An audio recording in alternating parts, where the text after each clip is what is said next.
Hello and welcome to the I Must Ask You a Question show. I'm Tim Nichols, and today Jim Bardwell couldn't make it today. We hope you get to feeling better soon, Jim.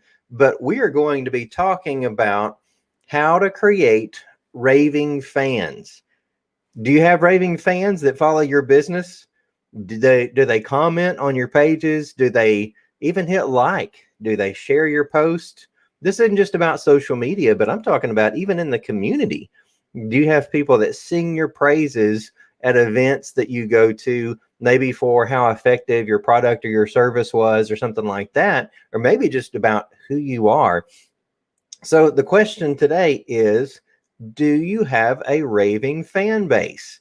Now, I got this concept many years ago, around 2012. I read Simon Sinek's Start With Why book, and it talks about the difference between companies that have a raving fan base. And this is just one of the chapters, but it talks about the difference between companies that have a raving fan base versus those that just offer products or services and they just may be necessary or something like that. But the businesses that have a raving fan base have a community built around who they are. And that comes from their why or their purpose or their mission. And a good example that he gave was with Apple. Okay. Apple, Steve Jobs wanted to change how the music industry worked and make it easily accessible for people to get one song at a time, to buy one song at a time instead of I think it was a $10 CD at the time.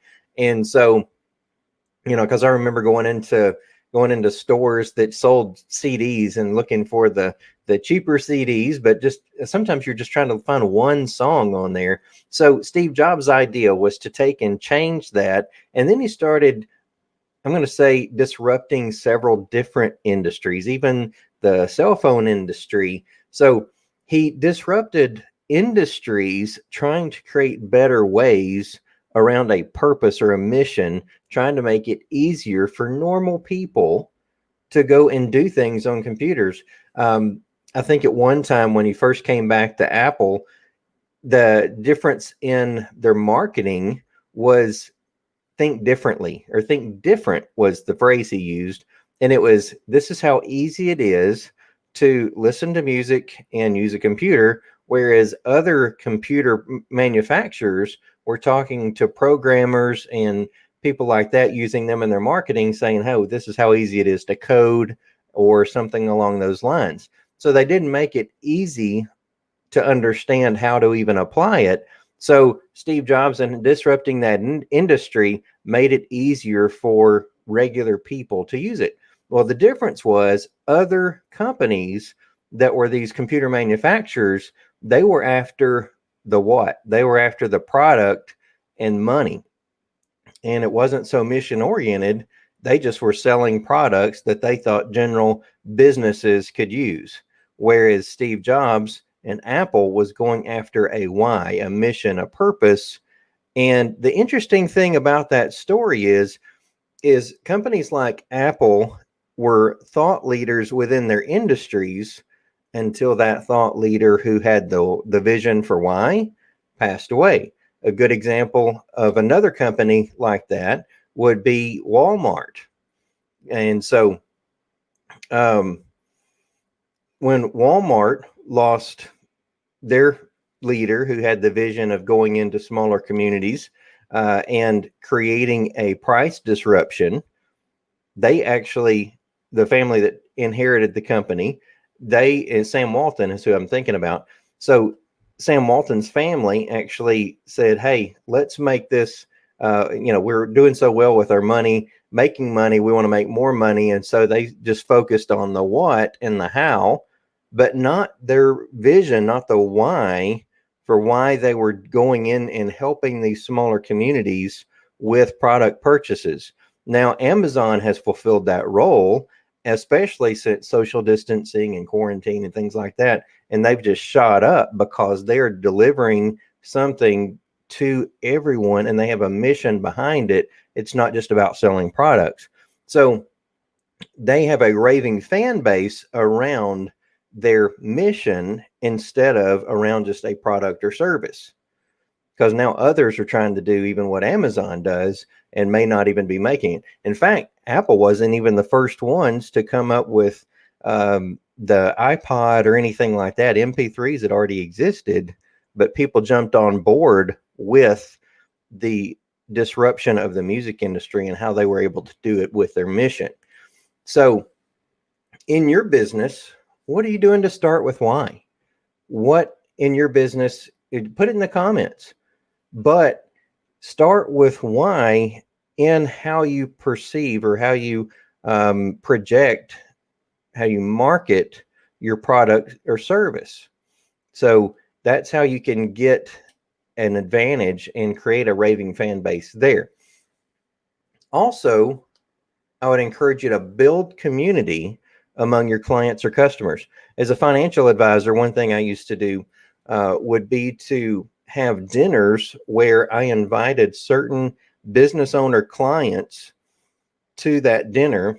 And the focus was, it was under the guise of client appreciation. But one thing I wanted to do was introduce my unrelated business owners to one another so they could help each other grow into each other's networks. And they would learn enough about each other's businesses to become referral resources for one another. So I would do that on a rotating basis and rotate in the clients that I would take to dinner, and I would intermix them and they would get to know one another. I would intermix another group and they would get to know one another. And then I would take pieces and parts from that, intermix them. And so it actually began to create referral generation throughout my client base. And I built community among the clients. So I was helping them with their businesses, and they recognized that. So therefore, it became a big deal to go to the dinners I was having, because it was like a private networking opportunity with business owners. So just taking that into mind, what are you doing to build community among your clients or customers like that on a local level even? Tell us in the comments. We'd like to know. Also, as we take a look at that, how are we making our customers or clients heroes? That's another concept we can approach here. So making our customer clients the heroes of the story. So yes, they purchase from us, whether it be clients or services. Whether it be products or services, but are we making them the hero? Are we adding to their story and telling their story? So here's an idea for you, is instead of in your marketing telling about how great your product or service is, what if you told about your clients or customers and how your product was used to help them become the hero of their story, and just share their story? That's important. And what that does is they begin to feel like they're a part of something bigger, and they see that respect, they see that credibility coming from you, and you're still perceived as the thought leader to them. But especially if you're helping them, and if you're doing it on social media, others want to look to you to figure out how to become a part of your community. How do they get in that tribe? How do they become part of a community that is going to elevate their profile, help them deepen relationships, help them leverage networks, help them build credibility or establish community of their own? So those are three great ways to build raving fans around your product or service for your business. So start with why, build community among your clients and customers, and make your clients or customers feel like they're the heroes. If you have questions, please continue. Let's continue the conversation in the comments. I'd love to hear more from you. And we would like to hear what you're currently doing to build community around your product or service. So thanks for joining us. Click the Learn More button to get a get a free webinar. And let's keep the conversation going in the comments. So join us next Monday, and we hope to have Jim Bardwell back, and we will learn more about how to effectively implement relationship marketing in your business. We look forward to seeing you then. Thanks.